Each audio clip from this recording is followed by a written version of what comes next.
So you're probably thinking to yourself, Matt, you're in your kitchen this week, so this must mean another sales analogy. And you can't be more right. Yes, let's talk about sales, but in the great analogy that I heard last week when it comes to baking, especially around the holiday season. 1, 2, 3, let's go.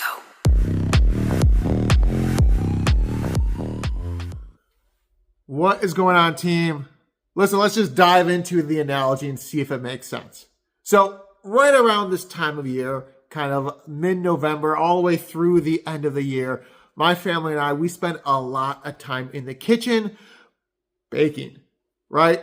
Whether it's cookies or brownies or whatever, we're always out there baking something, which got into the analogy aspect of selling is a lot like baking. It's a great dessert. It's a great treat. Buying a new home is awesome. But specifically, selling new homes is much like making or baking bread, right? I'm not the best of it, but hey, both require a careful and deliberate process to achieving a great outcome. So number one, gathering those ingredients.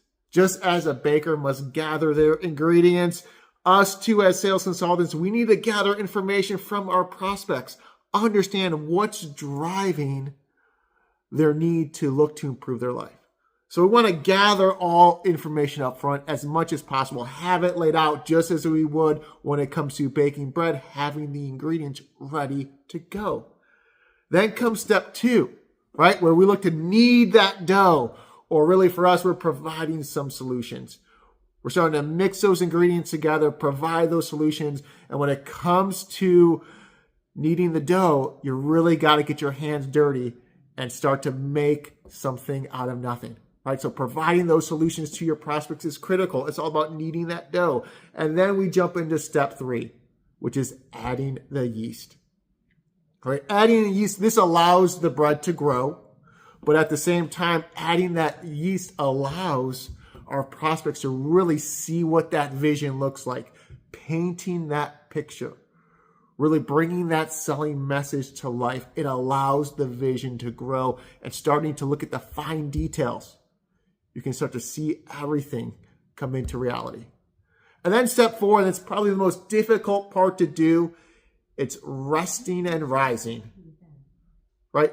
Allowing that vision to grow might mean we need some time for it to marinate, some time for it to rise, right? We want to constantly be checking in on it, not just checking in on our prospects, but making sure the timing is right to really put it in the oven and cook. All right, now, one thing I didn't realize until learning about this is, hey, if you leave dough out too long to rise, right, it will start to crumble and fall apart. So you want to avoid over rising and too long to wait in that decision, right? So if the bread, just like the sales process, is left out overnight, it can be fragile and start to crumble, and then you're left with just a mess.